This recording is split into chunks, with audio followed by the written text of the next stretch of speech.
Boom, baby! We've got like 3 cameras set up. It's like.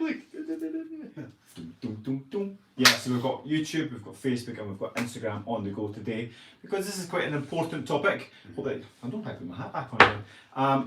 I hope that you'll appreciate this. Has been quite a frequently requested topic. The menopause. Now, again, as 2 guys, we will never and have never experienced menopause. We have worked with thousands of ladies that have. So a lot of the advice that we're going to give you today is both from our sort of nutrition expertise, fitness expertise, but also experience that we've gained through working with others. Some of the advice we'll give you today, be mindful that what works for some doesn't work for all. But if we give you the knowledge and lots of different tips that thousands of other ladies have tried, there might just be a nugget that you'll try and work for you, and it'll maybe even alleviate some symptoms or completely wipe out the symptoms completely, because we can appreciate that it's a very uncomfortable time that you'll all go through at some point. I'd also mirror something that is appropriate for all conditions. For any guys who are watching, this is appropriate for you as well. This is appropriate for regardless of your current physical health and condition. This is really important to remember. We're going to say a bunch of things today that you may have heard before. You go, yeah, guys, I know that. But unless you're taking action on it and actually applying it to your life, then you don't know it, okay? So if we remind you of something that you go, yeah, I've heard that before, then ask yourself, are you applying it to your life? Because information in your head will not help you, lose weight, will not help your health, your well-being, your happiness. It's only when you apply it consistently on a regular basis that it will have an effect. Okay, so please bear that in mind. So everything we talk about today, have a look at it. It might be some things you've tried before, there might be things you haven't heard about, or there might be things you've not tried in concert with one another. With all these things, always check with your doctor first, particularly if you're on any sort of medication or anything. Just double check to say, I heard this, is this good for me? And make up your own mind, even do a bit more research on some of the points we bring up. So if we mention a few things, you might think, I'm going to look into that. Do your own research and then make up your own mind. And that's what life is all about, is that you get a bunch of sources of things and take what you have, do your own research and decide if it's good for you. One of the most important things, and I think you'll all agree on this, is just the fact that we're talking about it. We're just talking about these things because a lot of women will go through the menopause and they will start to struggle. Your body starts to change and your mood can just plummet, your sleep can plummet, your weight can increase. And a lot of people just don't talk about it because they don't want to talk about the menopause, they don't want to be asking for help, they think they can try and figure it out themselves, or they stick their head in the sand and they just hope it all goes away and everything gets back to normal. Things will not just get back to normal, okay? You have to take action on the things that you know you should be doing and have people like us talking about it. There's going to be a bunch of other trainers and coaches and nutritionists and everything else talking about this as well. We're just hoping to have a good conversation here, give you some nuggets of information so you can take action on it and start to change your life. I'm just going to move YouTube slightly because it's pressing against the table. Keep knocking it. We actually broke one of our stools today, so we're standing. We're standing. Probably for the best, actually, right? I'm still standing. Yeah. What's the rest of the words? Goodness knows, I'm not a John fan, to be honest. So first and foremost, as we age, our hormones start to deplete in their abundance, if you like. It happens to guys, our testosterone levels reduce, and for your ladies, the estrogen levels start to plummet. And that can leave us with some very uncomfortable symptoms that take a while for us to adjust to as we age. The menopause, you'll be going through what will feel like a fairly sudden change, and for some ladies can get through it with minimal symptoms, others get the full whack and it can be extremely uncomfortable, and you'll be looking left and right for any sort of solution that will ease the pain. Yes, exactly. So we're going to cover a few topics based around that. We're going to start with the important bits, okay? Whether you go through the menopause or you're premenopausal or perimenopausal, it really doesn't matter. All these foundations that we're about to cover are really, really vital for your health, for your well-being, for your mood, for your weight loss, okay? And I hate to be that guy who speaks about the same thing all the fucking time, but hydration, hydration, hydration. Please make sure that you are hydrated, Okay, everything else that we're about to cover today will have a minimal effect unless you're hydrated first. Okay, so I'm not going to sound like a broken record because I talk about it all the time. I'm going to put my water bottle down and I'm just going to say, drink your fucking water. Now we're going to have a three-pronged attack today, okay? So we're going to talk about building, recover and living as well. So we're going to break each of these down, we're going to discuss what we mean by building, and this is a three-pronged attack for whatever stage you are at. And it's about what we were saying earlier, knowledge is one thing, but unless you're applying it, it's completely useless. We're going to try and give you a structure that you can look at all the things you already know, and maybe even some of the things we'll talk about today, and be able to pack them into a structure that might just make your life better. Okay, so weight loss and menopause, what you've got to consider is you're going to be kicking around a certain amount of calories every single day, whether you're a guy or a girl or going through menopause or you're not. And therefore, the food that you are eating, we'll talk about the nutrients in a second, but the food that you are eating, what you've got to consider is, well, what's happening with this food? Where is it going when it goes into my body? So this is one of the most important factors. When we say the build phase, you want to be building your body. A lot of the times when it comes to weight loss, people go, oh, I need to eat a little bit less. And that may or may not be true when it comes to menopause. We can talk about that as well. But cutting out too much calories is detrimental for your long-term health, your long-term well-being, your long-term happiness, and of course, your weight gain or loss. So you want to be thinking about, okay, well, the food that I am putting in, what's happening with this? Therefore, we always recommend weight training. It's typical for females to go, oh, I want to lose weight and I'm going through the menopause, therefore I'm going to get more cardio in. Cardio is great, but you want to be building up your muscle mass, okay? It starts to decline, especially in females after the menopause. So build your muscle mass back up again. Now we can completely appreciate that when you're going through the menopause, your sleep can be absolutely disrupted or almost non-existent.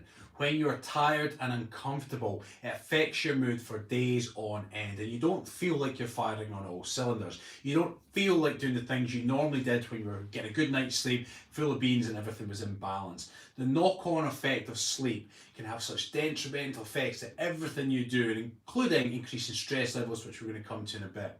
So when we're addressing the build phase, we have to understand that getting the weight training in is vital for your muscles, but we also appreciate that you probably not in the mood to be doing weight training when you're not sleeping well, if you're not hydrated correctly, when you just don't feel yourself, or you just... And sometimes the issue to have is that because you're going through the menopause and it has a label, as it rightly should, some people look at that and say, I'm going through the menopause, and they sometimes use that as a reason not to do things. And it's the perfect time in their life to absolutely do things, because muscle demands calories, okay? And when you stop weight training or do none whatsoever and start worrying about gaining weight and cutting back on calories, your body might start sabotaging muscles. The less muscle mass you carry, and we're talking lean muscle here, we're not talking bulk, the less muscle mass you carry, the less calories your body needs every day. So if you're consuming here, but your body suddenly only needs here, there's a surplus there, and your body can start to gain weight. Now people then say, I gained weight when I went through the menopause, and you completely appreciate that happening. You've got to analyse, okay, but what were you doing during that period? Were you as active as you ever were? Were you getting as good a night's sleep as you? How was your stress levels? All these things come into factor, and more often than not, from the people we've worked with in the past, is they didn't quite do as much exercise, they weren't sleeping as well, and they didn't feel like doing as much as they were previously, and therefore they started to lose muscle mass. And then that then led to weight gain, because muscle demands calories, and if there's not enough muscle there, the body then is in a surplus of calories, and then body fat starts to be stored. Okay, so like we said right at the start of this, information is one thing, it's the application of the information that's actually going to get you results. So for each of these stages that we're going to go through, we need to be giving you an action point. For those who are our members, part of our membership, then this is already covered within your training that we give you. But in a nutshell, for everybody else who's not one of our members yet, what you've got to consider is the training that you're doing. Like we said, we want to be building up a bit of muscle mass, we want to build up a bit of strength, so that when your body then eating calories, when you're eating protein, eating food, your body then goes, well, I need to be repairing these muscles to make them stronger, to make them leaner, to make them fitter. So the action point is having a weight training program. It can be a body weight training program. It could be a weightlifting program. It could be kettlebells, whatever you want. And then making sure that you are making progress within that training program. And it's as simple and as complicated as that, okay? Just get a training program that you're getting some resistance through your muscles. There's some tension that you have to apply, and make sure that you're making progress over the weeks and months. Now again, there'll be times when you don't want to do exercise, especially if you're not getting great sleep, or you're having hot flushes, or you're just uncomfortable full stop. But that's the exact time where you need to be doing a bare minimum. Now, whenever we are short of time, we always make sure we get a 15 to 20 minute challenging workout in on the muscles. Now, whether that's using a weight or your body weight, as long as the muscles start to burn and they're a little bit sore the next day, you've usually ticked that box. Doing a 15 to 20 minutes something is so much better than doing multiple days of nothing, or even a whole day of nothing.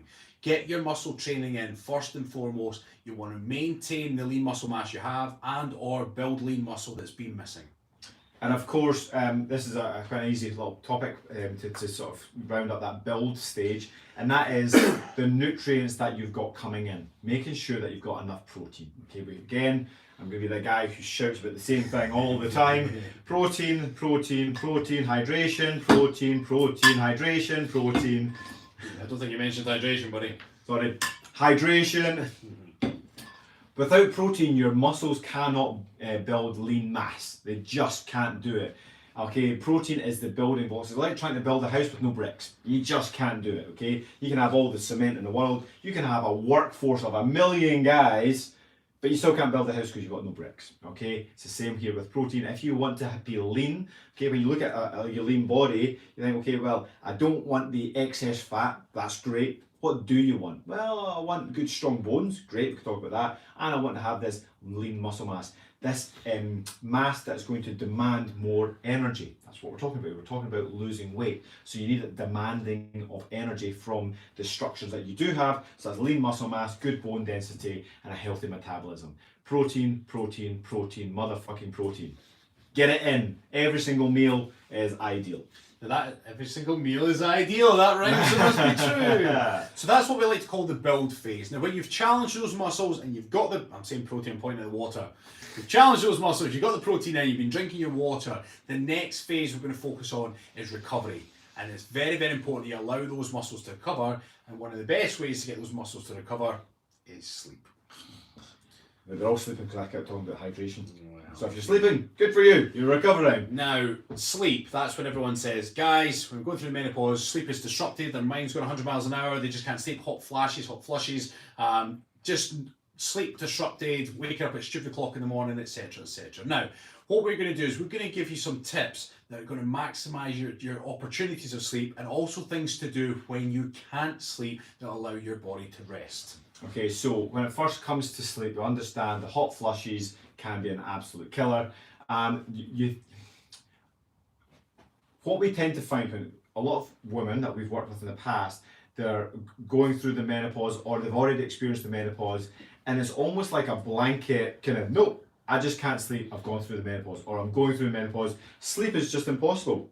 So having had that sort of blanket no, they then start to do things that will then affect their sleep anyway, like being on their mobile phone, lying in bed, kind of scrolling through Instagram, okay, just doing their thing, or watching TV, or having too much coffee, reading through emails late at night. There's a bunch of things, having all the lights on in the house, getting yourself worked up, and all these little things will all affect your sleep. But like, but I'm going through menopause, I don't sleep anyway. Like, yeah, but you can improve your sleep with all these different methods, okay? Making sure you've got a good bedtime routine, you get to bed at a reasonable hour, and regardless of what you're going through, one of the first bit of advice that I've read in, I think, at least 3 different books, is whether you can sleep or you can't sleep, give your body an opportunity to sleep, okay? An 8-hour opportunity to sleep, okay? When you're lying in bed, the lights are out, you're nice and calm, and you're lying still.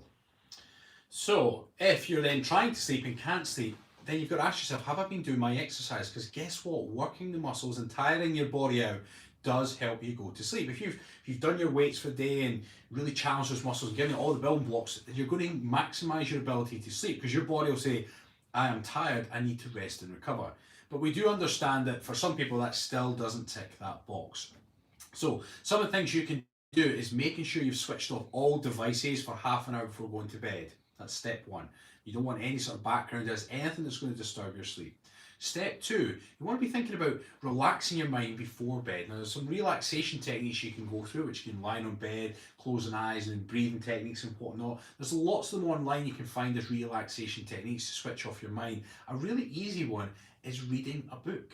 Now, assuming it's not a logical or real working through sums and algebra book that's really going to challenge your brain and get thinking, something that just gets the creative side of your mind going, and preferably on cream coloured paper or your old-fashioned novels, not white textbook stuff, and preferably not iPads with screens. I believe Kindles are okay nowadays because they've not got that electrodes in your face, but read a proper book. Electrodes in your face. Yeah, you know what I mean, Yeah, electrons even. Yeah. So yeah, having a bedtime, having a set bedtime. Most people know roughly what time they're going to wake up. And again, a lot of people fall into the trap, me included. I don't know if you do this, but come on the weekend, you're like, I might have a long lie. Okay, it's one of the worst things that you can do. You actually should just have a regular bedtime and a regular wake up time, whatever day week it is. So if you know that you're going to get up at 6 a.m, you want to give yourself an 8-hour opportunity to sleep. Therefore, your regular bedtime should be 10 o'clock in your bed, lights out, nothing disturbing you at 10 o'clock every single night. And you're just lying there until you wake up in the morning. If you get up at 7, it's 11 o'clock. If you get up at 5, it's 9 o'clock. Okay, so just give yourself that 8 hour and try to make sure that it's the same time every single day. Okay, don't just say, oh, well, tomorrow I don't have to be anywhere till 11 o'clock. I'm going to have a long lie. Therefore, I can have a late night. Like, well, technically, you're going to give yourself the 8-hour opportunity to sleep. But what you're going to do is you're going to fuck yourself up for the next day or the next 3 days because you're going to have a late night, late morning, and then suddenly when it comes to the next night, you're not going to be tired because you've had your long lie. You're not going to be tired come 9, 10 o'clock and you go, oh, lie awake at night time. Okay, have a regular bedtime every single day. Okay, menopause or not, have a regular bedtime, an 8-hour opportunity to sleep. And if you can't sleep, then it's the relaxation techniques, etc. Now, we are going to discuss supplements throughout here, but one of the ones we're going to come to at the moment is if you're struggling to relax, to get into bed, and maybe you've read the book, but your mind's still going 100 miles an hour, or you're just focusing on the fact that you can't sleep. A couple of things. You can get valerian root, that helps the body relax. Lavender helps you relax. You get lavender sprays for your pillow. CBD oil as well, look into that, that can help you relax.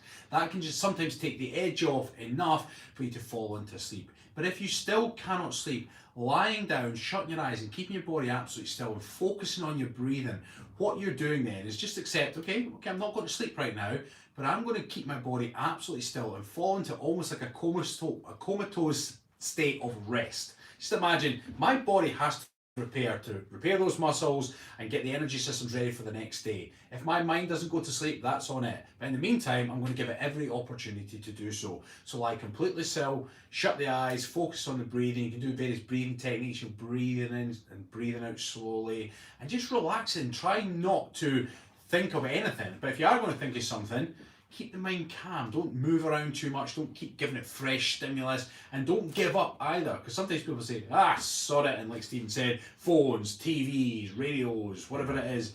You're then just going to stimulate yourself with noise pollution, light pollution, and you're just going to disrupt your chances. The number of times that I've had a text message from someone who I know is in the States and she's going to be watching this later. She might be watching now, but I don't know, she might be watching later. And she'll reply to a message. I'm like, it's like 2 o'clock in the morning. Like, what the fuck are you replying to me for? Like, well, I was awake anyway. I'm like, have I taught you nothing? Just because you can't sleep is no excuse to pick your phone up, because then you're just going to create this other stimulus and it's just going to make this perpetual state of awakeness. Like Rab touched on there, a simple breathwork technique is breathing in normally, but taking twice as long to breathe out. Okay, really, really simple. It creates a stimulus for your parasympathetic nervous system. Okay, your parasympathetic nervous system is your relax and digest system. Okay, so if you're just breathing in, again, use your diaphragm. So breathe as you're breathing in. Make sure that your belly's expanding and then come back down again, but take twice as long to breathe out. It's a real simple relaxation. If you're then still lying awake thinking, I'm still awake, then meditate. so many people go, I can't meditate because I just fall asleep. I'm like, well, great. Now's the time to meditate, because if you want to fall asleep, you need to get your brain into alpha and then theta and delta brainwave states, okay? But the first stage is getting into alpha brainwave state. You do this through meditation and by relaxing, okay? You can't get into alpha if you're too busy thinking about those emails that you've got to send and what that person said to you at the post office and your worries about your Stephen and Ragdoll that seems to be staring at us right now and waving. Okay, there's a random doll over there. Okay, you can't get into that alpha brainwave state if you're too busy thinking and stressing about all the day's activities and what happened to you last year and what's going to happen to you in the future. Okay, you just can't. You're going to be stuck in beta and you're going to stay awake all night. So meditate, and you meditate with your thought processes by thinking about something or repeating something over and over and over again. Okay, so if you're a visual person, then you can visualize a flame. You could visualize a coffee bean. You can visualize something really, really simple and you just picture it in your mind. If you're an auditory person, you can then repeat the same thing over and over and over again. It can be something as simple as Om, okay? Or it can be rab, rab, rab. Yeah, do that. Rab, rab, rab, rab, rab, rab, rab. And believe it or not, at a certain stage, you'll start to have that playing over and over and over again in your head without even trying. Same with the visual, okay? Think about flame, coffee bean, FYI, don't say rab over and over and over again. If you say it 10,000 times, apparently I can hear it. Rab appears in your bedroom. You called, you rang. It's like, I only did it 900 right now. Oh, I'll be back in a minute. Whatever you're repeating has to mean nothing. So if you keep saying rab, you are going to picture rab and you're going to think about, oh, is he actually going to appear in my room? Think of something random like, I don't know, da, da, da. You know, just a word or a phrase that means nothing, and just repeat it over and over and over again, and you'll get into a trance state, which is ultimately your brain going into alpha brainwave state, which then is a stage before you're actually going to sleep. Okay, so all these little things help. So that's build and then recover. Now we're going to do live, because we appreciate that there is parts of life that might be disrupting things. This is where we're also going to discuss supplements that can help alleviate symptoms. So we'll chat about a few of them. And with all these things, again, do your own research, because what works for some doesn't work for everyone. We're just passing on the knowledge that has worked for the majority of our clients. But even within those clients, what worked for some didn't work for everybody. But the good thing is it's about expanding your knowledge and then go and do your own research. With every client that we've helped through menopause and helping them lose weight through menopause, like we've got our solid supplements, our solid ways of living, etc. But every single one of those people have come to us and said, yeah, and I found that this thing really helps as well. And we're like, great, do that as well. But it's not something we recommend, because in our experience, sometimes, like Rab said, it works for one person, but not for the other. So if it's helping you, and if you've got your own ideas, and if you think, this actually worked for me before and I don't know why I stopped, then start it again. Okay, it's really, really important. So you want to look at your alcohol intake. So that should be you, actually, because you're the one that's always saying, hydrate. Let him say that. Hydrate, protein, and your... Hydration and protein are really, really fucking important for your metabolism, for your health, for your well-being, and for your weight loss. And if you drink alcohol, hydration goes out the window and your protein goes out the window, because what your body does is it takes toxins, okay, alcohol being a toxin, and your liver then parcels them up, okay, and it uses a protein parcel, so it gets protein and it parcels up this little toxin and then uses water to flush it out. Okay, that's why we then go to the toilet. So you become dehydrated and your body uses up any excess protein that you may have. Alcohol. Yeah. Now we understand that for some people who have really bad night sweats or struggle sleeping, they say, I'll have a couple of glasses of wine before they go to bed. And guess what? It manages to get them over into sleep. But then they wake up in the middle of the night once the alcohol or the main effects have worn off, and they're wide awake. And what you've done is a short-term fix, and then you're then losing hours upon hours of sleep every single night because you went for the short-term fix. If you are serious about your health and your wellness, and you want to get through this tough time in your life, then you want to be looking to reduce your alcohol intake. Reduce. You have to reduce and not just juice. Reducing is really good. Yeah, but you want to reduce. You want to reduce, yeah. It's kind of like if that plant behind me was dying and I thought, okay, well, all the leaves are going brown, I could just paint them green and it'll look pretty again. That's kind of like alcohol for sleep. That's a fake plant. Except it's a fake plant. So that would actually work. That would in this actually case. work. Yeah. But a normal plant, if you were to paint the leaves green, you might go, oh, it looks great, it looks really healthy again. That's kind of like using alcohol to sleep. Yes, it might get you to sleep, but underneath, you're still fucking things up. Okay, not really helping. So yeah, don't use alcohol for sleep. You want to look at other stresses in your life too, because you're going through enough as it is. There's a lot of added stress that you simply don't need. So look at your work life, your family life, and just look at areas of your life you think, right, where am I experiencing unnecessary stress or that I can do something about? Because a lot of time we tolerate a lot of things, and there's a lot of external stresses as well. You know, if you live in a busy area, there is such a thing as noise pollution. And when you're getting blaring of busy traffic every day, your body will be on alert even if you're not even aware that it is. And that's a lot of stresses on the body, and this all mounts up.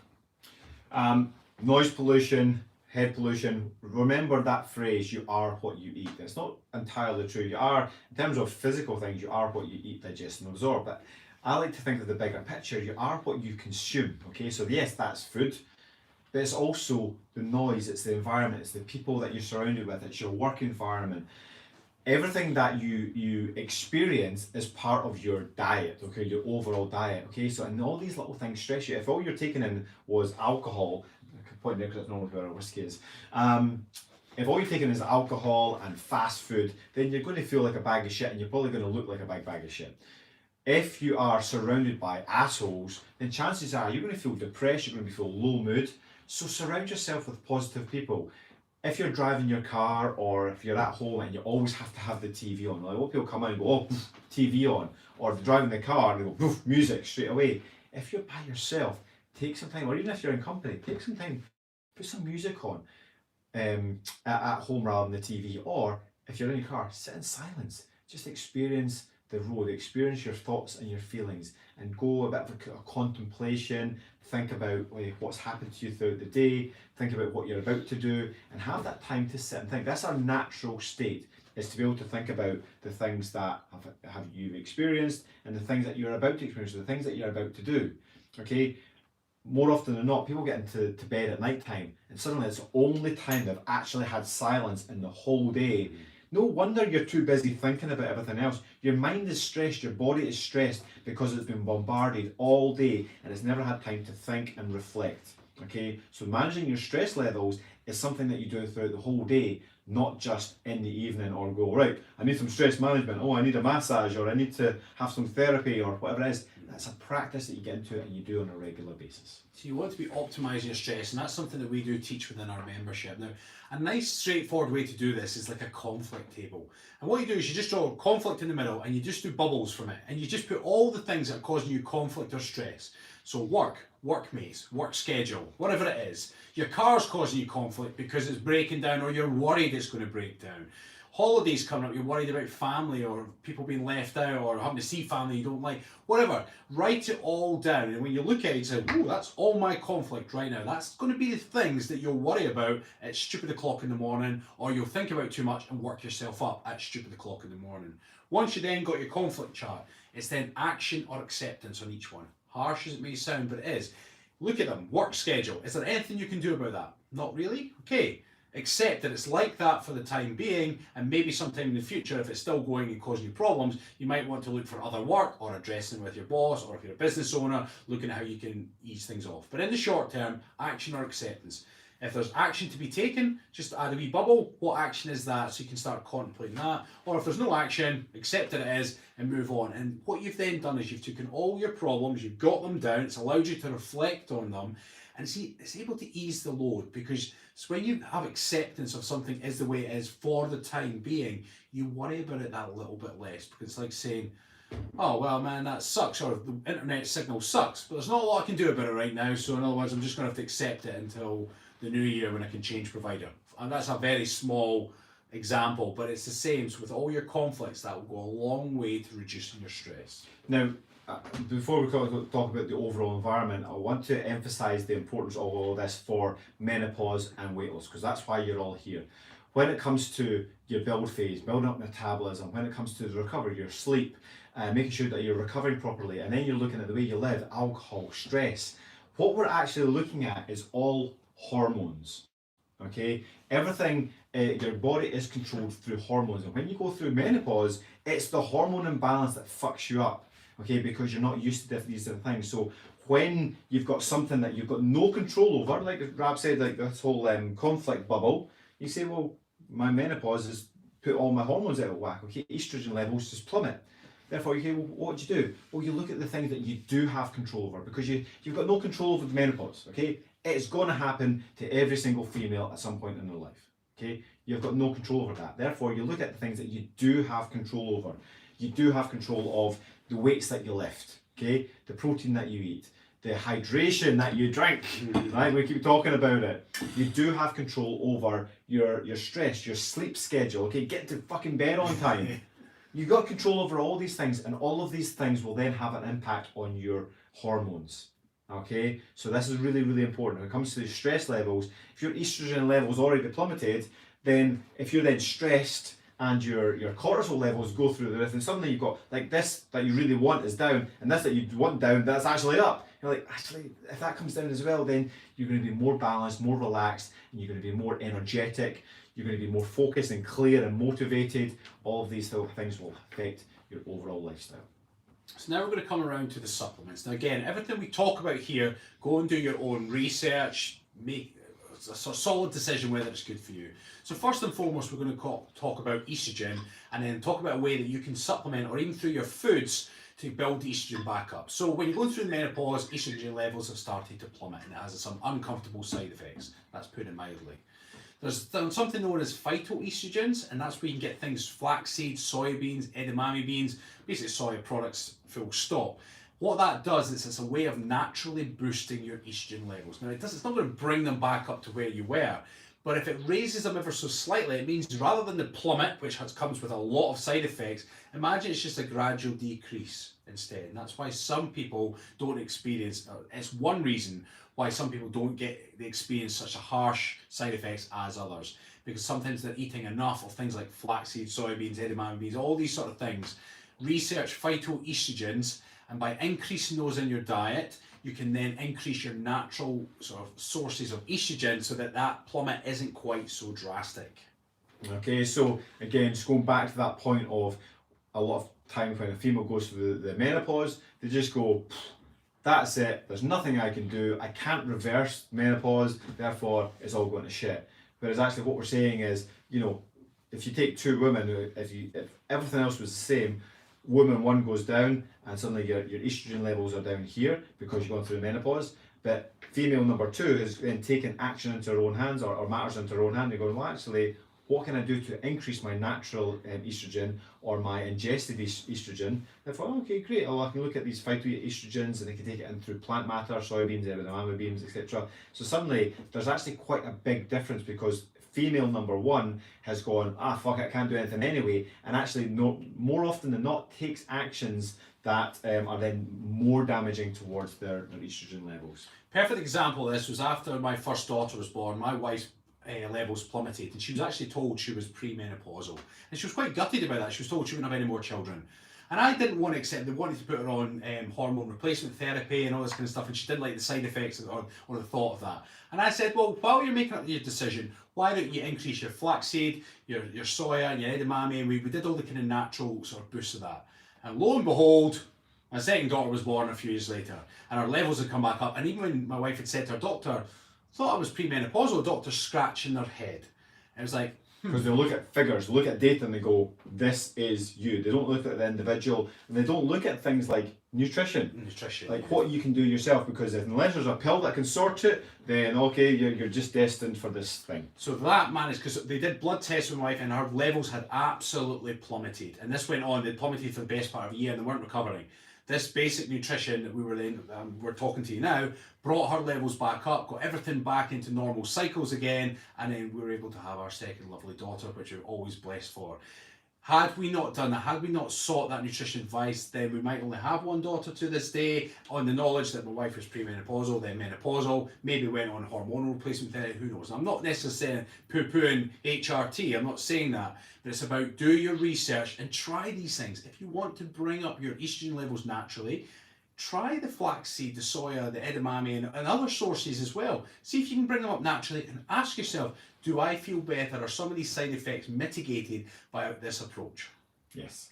This is completely unrelated, but we're going to finish on this before we switch off Instagram, and that is a similar idea when we had our firstborn. Sarah's iron levels were just plummeted, and like, you're not getting home until your iron levels at this level. I'm like, okay, great. But then they bring the meals round, and they've got like sandwiches with reformed ham and stuff like that. You're like, okay, so you're saying that our iron levels are low and you're feeding us this shit food. So I went to Tesco and just took mine in my own hands, like, right, eat this instead. And they came like, oh, you're not eating your dinner. Like, no, I did eat my dinner, but I got it myself, and the iron levels came back up again. Okay, good nutrition. Good nutrition. Right, Instagram. Bye. You can all jump onto Facebook or YouTube, Instagram, everybody.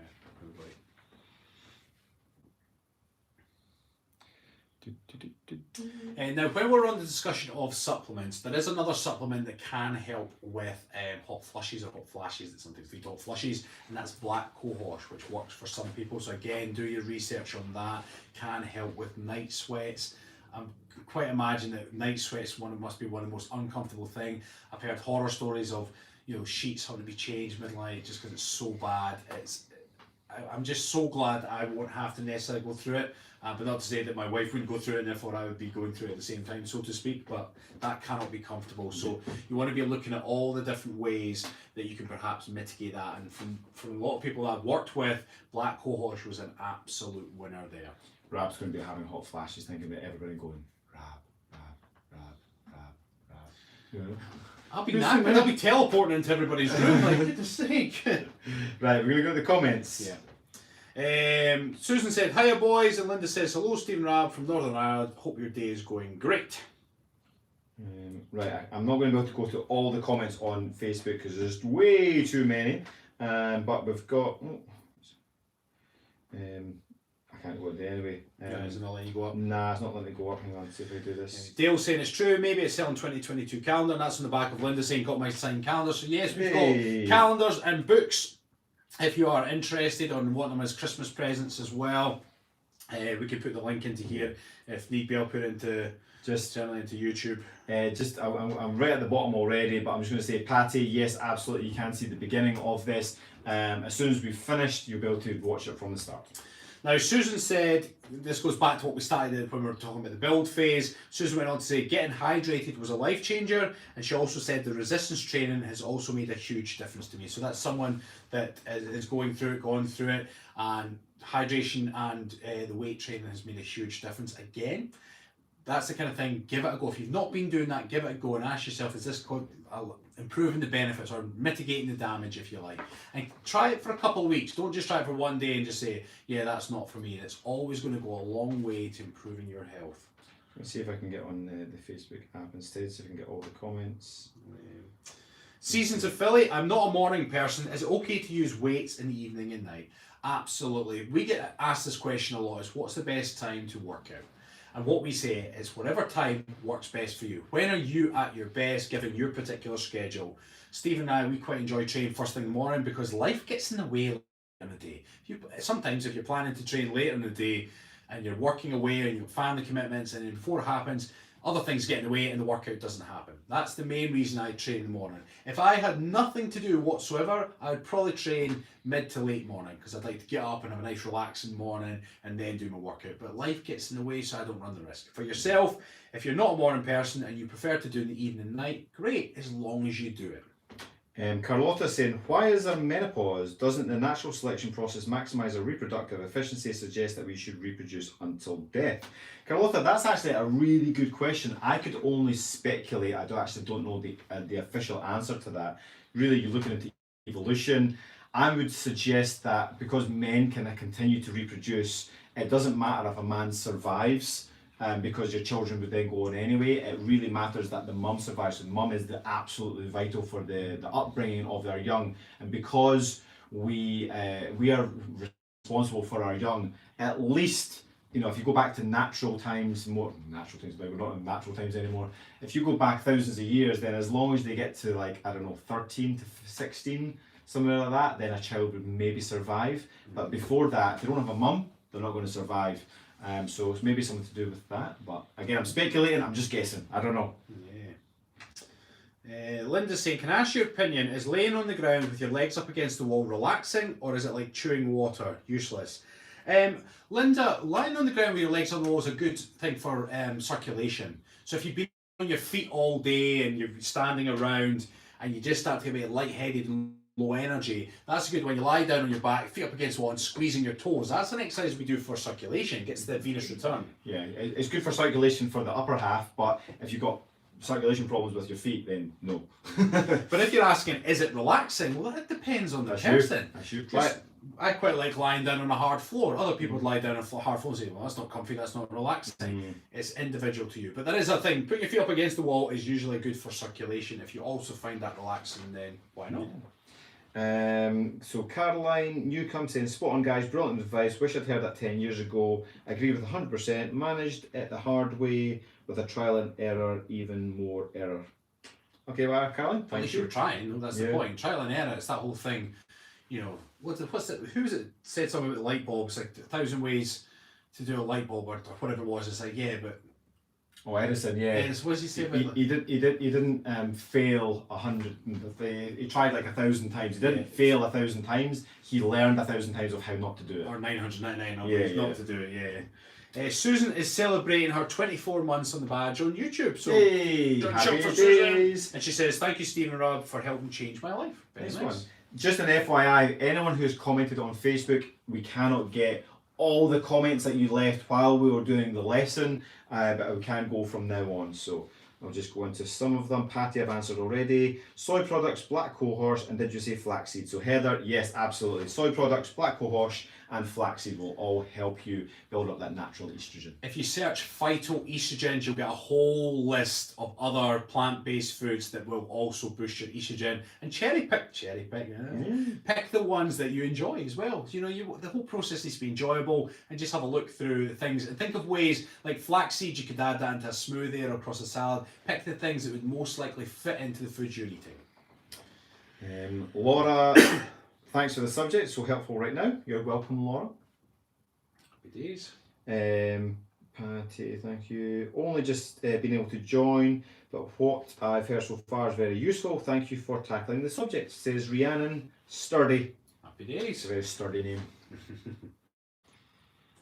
Donna is allergic to soy. What else could I do? The flaxseed, edamame, or do the less phytoestrogens and find the ones that you're not allergic to. Again, that comes back to what we're saying previously, is do your research. We're just here to throw out ideas of things that work for lots of other and our own knowledge. Take it and just think, is this right for me? Do some more research, always. Anna is asking, so are you saying stress, high cortisol can cause weight gain? Anna, yes, absolutely. For some people, a little bit of stress can help them create weight loss. But for a lot of people, basically cortisol is a stress hormone.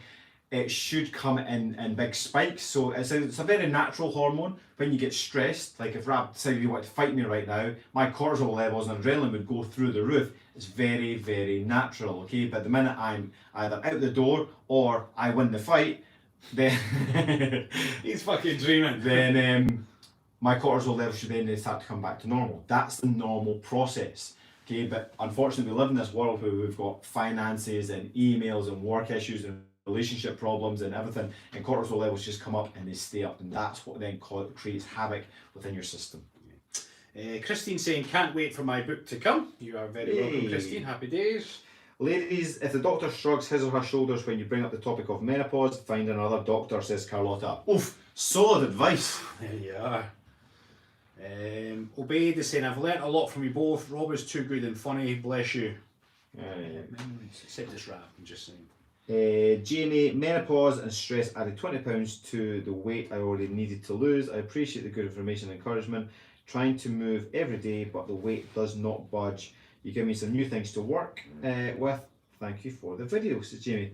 Okay, great. So again, that lowered energy levels is very, very common. Most females going through menopause experience it. So what you're here to say is focus on the things that you do have control over. You can do breath works, you can get out walking, you can do mindfulness techniques to make sure that you're actually getting out. And more often than not, when you get started, your energy does start to kick around a little bit, and then you repeat that over days, weeks and months, and everything starts to improve. There's a video that we did a long time ago, but you'll find it on YouTube, called Cheating the System. And this really does apply for if you have menopausal symptoms and you didn't feel like exercising. And it's about giving yourself permission to just do what you can on the day. And something is better than nothing. So if you go onto YouTube and search the Kilted Coaches, Cheating the System, you'll be able to watch that video. And again, it's just about addressing how much time do you have, what do you feel like doing, because something is always better than nothing. There we go. Cara, it's hard to say on a sleep schedule with children in sports. While the wake up time is always the same, the bedtime is hardly the same. On these days, while we're not hurrying it along, I'll be able to follow that advice. Cara, you know your schedule better than anyone, but in my experience, what I found is there's a lot of things that you can start to swap around so you can get that regular bedtime again. But I'm just talking from my experience. You've got your experience and your schedule. Probably got time for one more comment on each, just because we've got our membership call next. So Cheryl says, thank you very much. I'm going through menopause at 46 and appreciate the helpful tips. So Cheryl, just remember the structure that we've done. So we did build, recover, live. So build was the protein and exercise getting in there. The recover was your sleep, your hydrate and relaxation techniques. And live was about eliminating stresses and toxins from your life and just living a more wholesome approach to everything you're doing. Happy days. So yeah, I was just going to scroll down. I'll get the last one. It's actually from Deb, who's one of our members. Deb, the emotional toll experienced at the beginning of pre-menopause is very hard to wrap my head around some days. So of course you've got to consider that your emotional health when it comes to these things as well. It isn't just about the physical side of things. We are physical, mental, emotional creatures, beings, and to forget any one of those will be to your detriment. So please consider we've given you a bunch of stuff that will have helped them all. But again, we normally come from the physical point of view because these are the things that you absolutely have control over, which then has an impact on your mental and emotional side. But meditation, relaxation techniques, all these little things, making sure that you're getting a good night's sleep, getting yourself that rest time, whether you're sleeping or not, just get in bed, eyes closed. These will all help your emotional health. Right, we're going to have to shoot now, guys, because we do have a call with everyone that's in our membership, so we do apologise. Next week, we should have our next live at 5. If you're wanting to pitch up with any topics, anything specific, then you can drop us an email, coaches@thekiltedcoaches.com, to say, guys, I'd love it if you spoke about this. Now, please be aware, we get hundreds of emails, so if we don't pick yours, please don't get upset. We're always just looking for the subject or topic that will benefit the most people on that week. Absolutely. Thank you so much for joining us. We do appreciate your time and we'll see you all next week. Bye-bye.